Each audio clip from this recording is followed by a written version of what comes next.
He ran from a life that wanted to erase him straight into the arms of a man who should have been the last person to save him. One storm, one unlocked door, and Ryan found himself under Cole's roof and under his skin. But in a town where whispers turned to evidence, their stolen moments became ammunition. Every touch risked exposure, every glance felt like a dare. Betrayal closed in from all sides, a father's control, a deputy's lies, a camera's hunger. Together they fought to protect the truth and hide the one thing that could destroy them, how much they wanted each other. When the choice came, run alone or burn together, Ryan stepped on to the bus. Cole let him go until the rain made him turn back. Two silhouettes, one impossible decision. If you had one night to save the only person who ever saw you, would you risk losing everything? The whiskey glass slipped from my hand and exploded on the tile. Amber splashed my bare feet, but I didn't feel the sting. I was too busy listening to the voice drifting from my father's study. "I've booked the place," he said into the phone, calm as if ordering dinner. "They'll start with him Monday, full program, no exceptions." My stomach locked. I wasn't guessing what place meant. I knew. A conversion facility in rural Arkansas, the kind of building with no windows on the first floor, and a fence topped with wire. The kind of place kids disappear into and come out quieter or not at all. I backed up until my heels pressed against the counter. My father's voice had the same warmth as the church's marble floor, cold, polished, perfect for kneeling. Had been a preacher in Nashville my whole life, and every sermon felt aimed at me. He never raised a hand, but I'd have preferred bruises. Wounds fade. His words tattooed themselves on my bones. "Why do you stand like that, Ryan? Why do you sound soft? Why do you tempt?" The last time I slipped, I was 15, caught watching a boy's smile too long at a church picnic. That night, he locked me in the sanctuary until sunrise. No food, no light, just my reflection in the baptismal water, staring back like an accusation. I told myself I'd never let him win again. But now, 3 years later, I could hear the key turning in a lock that didn't exist yet. Not waiting for the call to end, I grabbed my phone, wallet, and the battered duffel ID hidden under my bed. My emergency stash hoodie, jeans, 87 crumpled dollars. I left my shoes by the door. The hinges groaned as I opened it, loud enough to feel like a confession. Outside, the Tennessee night pressed against my skin, damp and heavy. I cut across the yard, past the garden where he once made me dig a hole to bury my weakness. Past the church back steps where the white steeple stabbed the sky like a blade. My phone buzzed in my pocket. His name lit the screen. I didn't answer. A pair of headlights crested the hill ahead. Instinct overrode thought. I ran into the road, waving my arms. The truck slowed, tires hissing on wet asphalt. The driver leaned out mid, 40s, ball cap, shadowed jaw. His eyes flicked over me, taking in the duffel, the bare feet, the look I couldn't hide. "You lost?" "No," I said. "Just please, drive." He hesitated, then reached across to pop the lock. Diesel fumes and rain followed me in. He didn't ask questions, and I didn't offer answers. We drove in silence until neon from a closed gas station smeared across the windshield. "This is it for me," he said, pulling over. "Town's that way." I slid out, muttered thanks, and watched the taillights vanish into the dark. The rain was sharp now, each drop a needle. I spotted a flickering sign for the Willow Pines Motel, but then, in the tree line, something else, a barn. The door hung crooked, a sliver of blackness behind it. It should felt dangerous. It felt like the only place left. I pushed inside. The air was thick with dust and the ghosts of storms. My socks squished on warped boards, cold creeping into my bones. Chains swayed from the rafters, clinking softly. I told myself they were for feed sacks. I didn't believe it. I found a corner and curled on to a mound of burlap, my chest still hammered, my pulse refusing to slow. Outside, thunder rolled low. Inside, it was almost quiet, almost bootsteps, not mine. A flashlight beam slashed through the dark, landing square on me. "What the hell?" The voice was low, rough. A man stepped forward, broad-shouldered, rain dripping from his hair onto a worn leather jacket. His eyes, a gray that didn't blink much, locked on me like he was deciding what I was worth. "Don't please," my voice cracked. "It'll go. You're bleeding." I glanced down. A gash across my heel from the glass at home. He closed the distance. "Come on, before you freeze solid." I should run. Instead, I followed him into the storm. The house beside the barn was dark, except for a single porch light fighting for life. Inside, it smelled like cedar and black coffee. He tossed me a towel. "Name's Cole," he said, crouching to inspect my foot. "And you are Ryan." His hand was warm against my ankle, calloused thumb steadying me as he poured antiseptic over the cut. I hissed, but didn't pull back. "You running from someone, Ryan." The way he said it like he already knew the answer made my throat close. "Yeah," I said. He didn't ask who, didn't ask why. Just stood, handed me a blanket, and jerked his head toward the couch. "You can crash here, for tonight." I sank into the cushions, heart still sprinting. Cole lingered at the doorway for a beat too long. "Lock the door," he said finally from the inside. I didn't sleep. Every creak of the old house made my pulse spike. Every gust of wind through the porch boards sent me glancing at the door. I half expected to hear my father's knock slow, deliberate, just like in my nightmares. By dawn, the rain had turned to mist, clinging to the windows like breath. Cole appeared in the kitchen doorway, hair damp, wearing a faded T-shirt that stretched across his shoulders. "Coffee?" he asked, voice low. I nodded, pulling the blanket tighter around me. He poured 2 mugs, sliding one across the table. "You planning to tell me what you're running from?" I stared into the steam. Would it matter? His eyes stayed on me, unreadable. "It matters if they come here looking." I swallowed hard. "They will." Something shifted in his jaw, not quite fear, not quite anger. "Family, my father," I said finally. "Pastor, he thinks him broken." Cole didn't blink, didn't offer pity. Just sipped his coffee like it was armor. "You hungry?" I shook my head. He leaned back, chair creaking. "You can stay until the storm clears, but if trouble shows up," his gaze sharpened, "I deal with it my way." I didn't ask what that meant. Hours bled into each other. I helped him stack wood, though every step on my cut heel made me wince. We didn't talk much, but the quiet felt heavier than silence, like we were both waiting for something to break. Around mid-afternoon, I stepped out to the porch to breathe. That's when I saw the black sedan at the end of the dirt road. It wasn't moving. Cold crawled up my spine. Cole, he was beside me in seconds, eyes narrowing at the car. "You know them?" I nodded, throat dry. "My father drives one just like it." The engine roared to life, and the sedan rolled forward slowly, deliberately, until it stopped right in front of the gate. The driver's window stayed up, tinted too dark to see through. Cole's hand landed on my shoulder firm, grounding. "Get inside?" I froze. What if it's not him, Ryan, inside? I obeyed, but stayed near the window. Cole walked to the gate, his stride unhurried, like he'd done this dance before. He stood there a full minute before the sedan finally reversed, turning back toward the main road. When he came inside, he didn't speak at first, just shut the door and locked it. Twice. "They'll be back," I said. He didn't deny it. That night the wind picked up again, rattling the barn door outside. I lay on the couch, blanket pulled to my chin, every muscle wired tight. Around midnight the floor creaked, and Cole appeared in the doorway, barefoot, T-shirt rumpled. "You're shaking," he said. "I'm fine." He stepped closer, kneeling beside the couch. "You're not." I could feel the heat radiating from him, see the faint scar along his jaw. His hand hovered like he wanted to touch my arm but wasn't sure he should. "You want me to stay in the room?" he asked. I hesitated. "Do you?" A pause.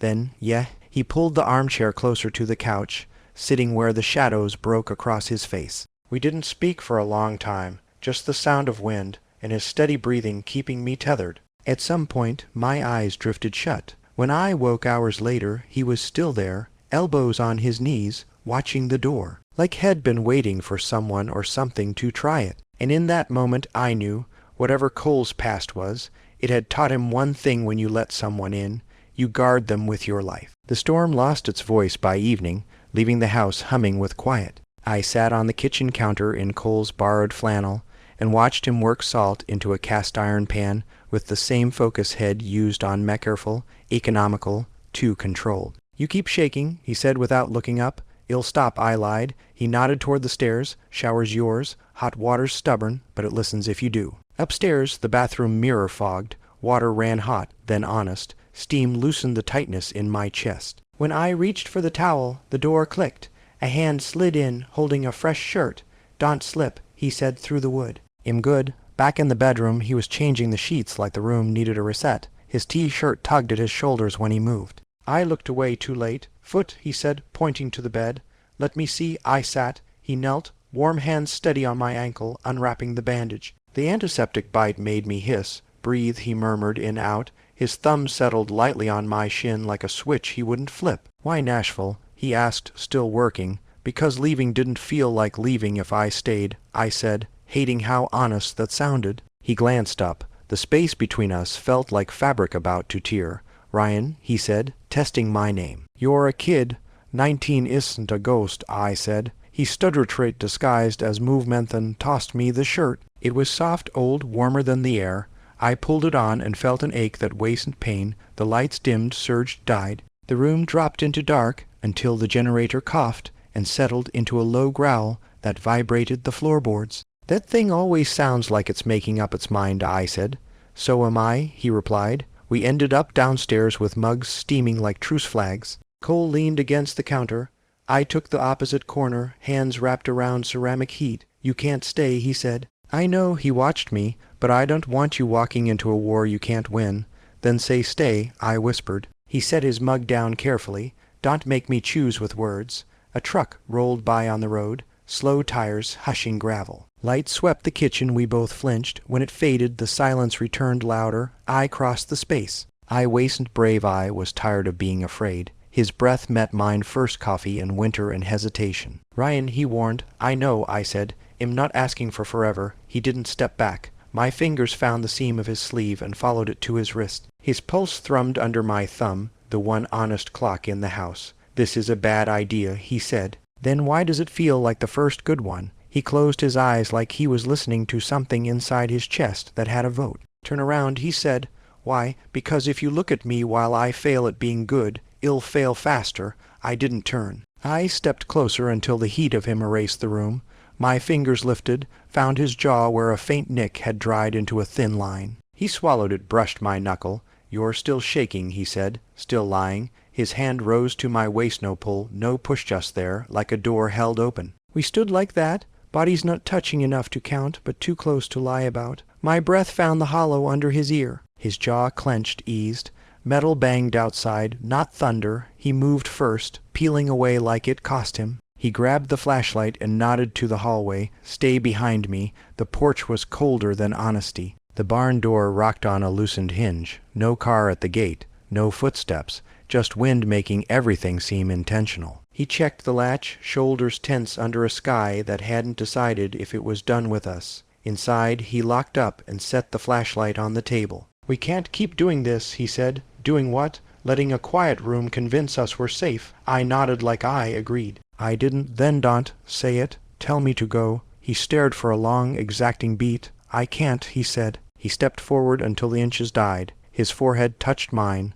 Soft as an apology, he refused to give. He didn't kiss me. I didn't ask. But when his fingers threaded with mine, the world narrowed to 4 knuckles and a breath we didn't take. Out on the road, a sedan idled just long enough to be real. We didn't move, and I knew exactly how close a moment could come to being a lift, and still choose not to be. Headlights skimmed the ceiling and vanished. A phone buzzed on the table, face down. Neither of us reached to turn it over. Yet the buzz on the table wouldn't stop. Cole flipped the phone, jaw tight.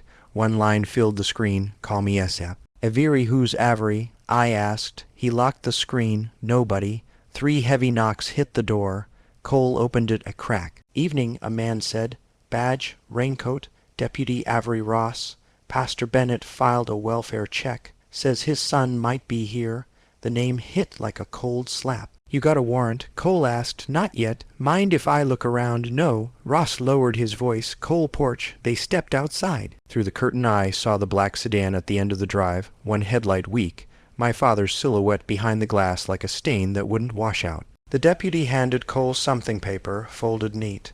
They came back in, rain beads on Ross lashes. "You safe, kid?" he asked me. "Am not your kid," I said. "You here by choice." "Yes." "Then sign this." He tapped the paper. "Once stop the wildfire. Half the county's seen a post." "Post," I said. Cole unfolded the page, a grainy printout. Me in his shirt leaving the bathroom, him handing me a towel. A frame that made a story out of nothing and called it proof. Caption: "Pray for the lost. Pray for the man who took him there." Heat climbed under my skin. Cole's fingers bit the paper. "Anonymous account," Ross said. "Pastor says he wants this quiet." His face said otherwise. "Keep your door locked." When the door shut, silence fell hard. "You knew my father," I said. Cole didn't answer. "You knew, and you didn't tell me." He set the printout down like it burned. "I met him once, years back. He spoke at a hearing when he stopped." "It doesn't matter. It matters to me. A kid got hurt," he said low. I was there. I didn't stop it fast enough. Your father called me a danger from the pulpit. The room tilted. So when you saw me, you knew whose son I was. His eyes held the answer. You should have told me, I said. I was going to. When, after the county decided what I am, he stepped closer. Ryan Daunt. My throat burned. Don't say my name like you earned it. Shame flashed in his eyes, then anger. You showed up bleeding in my barn, he said. I opened the door. I'm keeping you alive. By hiding the one thing that could bury us. I thought I was protecting you. No, you were protecting yourself from the version of you he made you believe. Wind rattled the window. Tell me you didn't post it, I said. The question tasted like rust. I would never, he said, steady. But I should have told you the second I heard your last name. We were inches apart, the argument shrinking the room to breath and pulse. You don't get to choose when I leave, I whispered. Then choose. His hand lifted, stopping at my jaw. Not touching, heat anyway. This is the part, he said, too soft, where I kiss you and make it worse. Then Daunt, his hand fell. Pack your bag, he said. It'll drive you to the station at dawn. I laughed like it hurt. Kicking me out looks a lot like saving yourself. Maybe it's both. Sometimes the man who pulled you from the fire was still made of matchsticks. I went upstairs, every step a betrayal. On the chair, his flannel, in a bowl, a silver lighter. I didn't take them, not yet. Downstairs, a car door slammed. Voyesto controlled, through the curtain, my father at the gate, Bible under his arm like a weapon. Beside him, a clean, cut man held up a phone, lens pointed at the house like a sightline. Cole opened the door but didn't step out. This is harassment, he said. This is a shepherd seeking a lost lamb, my father replied. The camera kept filming. I stood at Cole's shoulder. Am not lost, I said. My father's eyes traveled from my bare feet to the shirt on my back like tally marks. Not yet, he said, but you will be. Cole's knuckles brushed my elbow brief, anchoring. Leave, he told them. Or what, the cameraman asked. The quiet that followed was a fuse. I shut the door before anyone could light it. Upstairs again, I finally picked up the flannel, the lighter too. Choices weighed more when they fit in your palm. Cole didn't follow.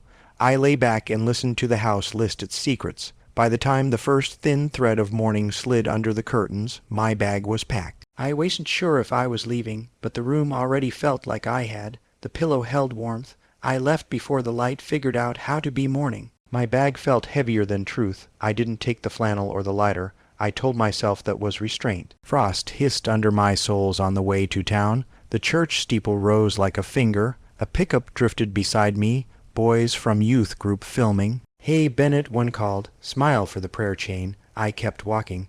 A paper cup bounced off my shoulder and bled soda into dirt. Then they peeled off. The diner was open, but I cut under the overpass instead. The creek breathed cold. For the first time since I ran, there was no noise to outrun. It hurt worse. My phone buzzed. Unknown number. Stay away from his house or we make it worse. A link waited under it. I didn't open it.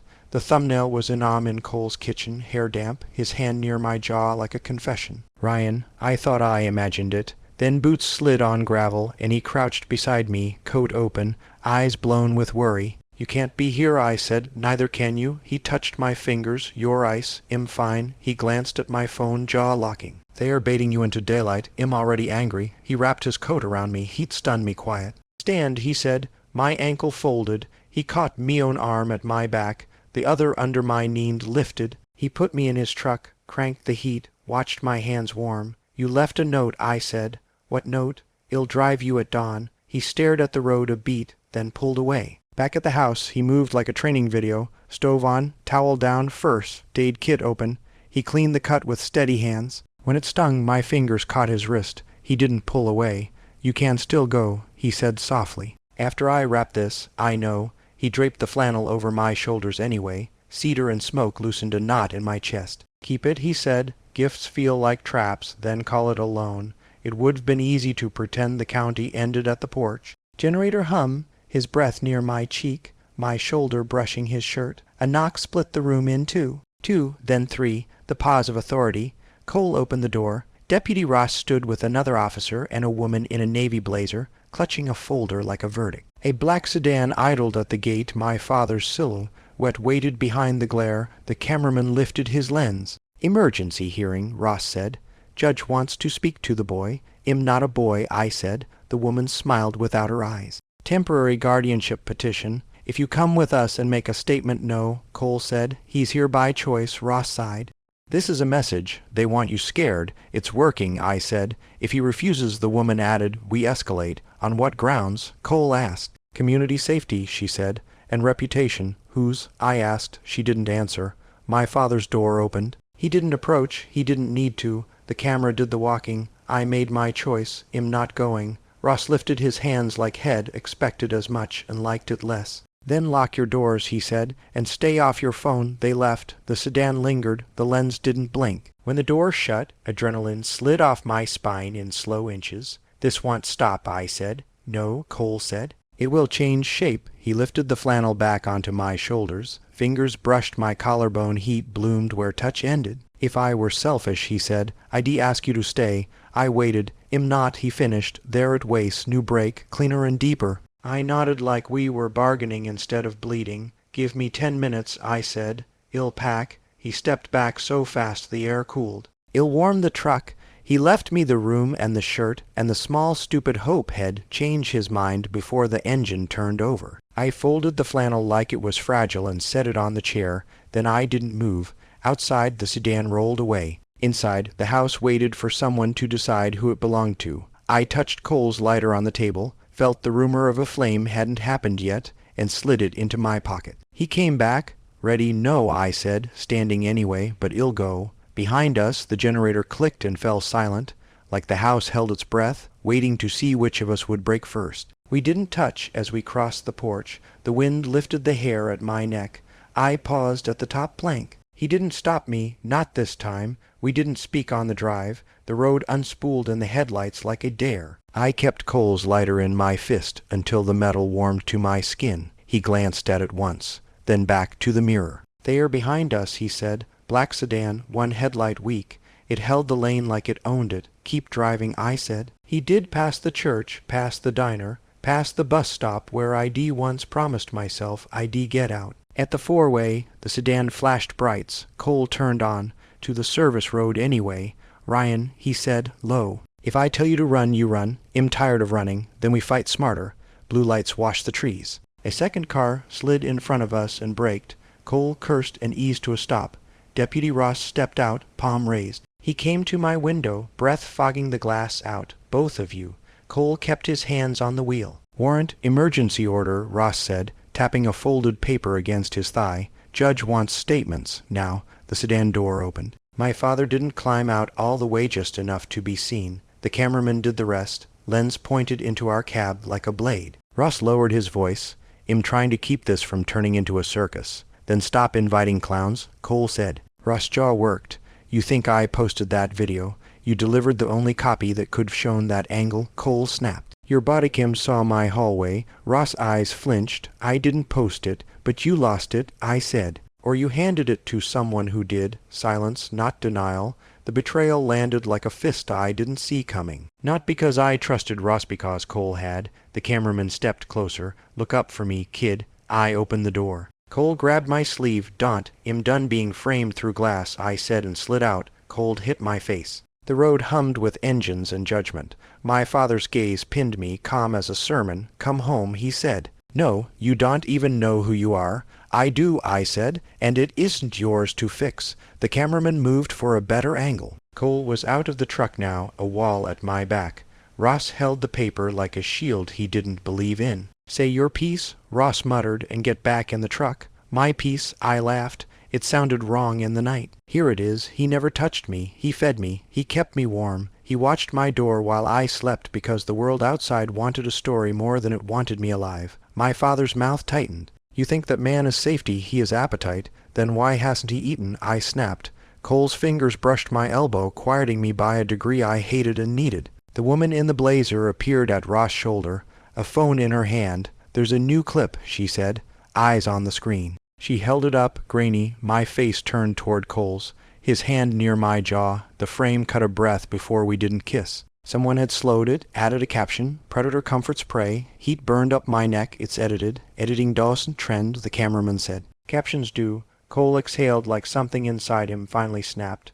Enough, he said, stepping forward. Turn the cameras off, talk to me like men, and stop hiding behind a church bulletin and a lens. Back up, Ross warned. Or what? Cole asked. You'll leak another angle. Ross' face crackadanger, shame, something like grief. I was trying to help you, he said to Cole. You don't know what they are capable of. I know exactly what they are capable of, Cole said. I've been their sermon before. Then why bring another kid into it? Ross shot back, too loud. Why him? Because I walked into his life bleeding, I thought. Because he opened the door anyway. Cole didn't answer. He looked at me instead. The night shut up for it. Say it, I whispered. He swallowed.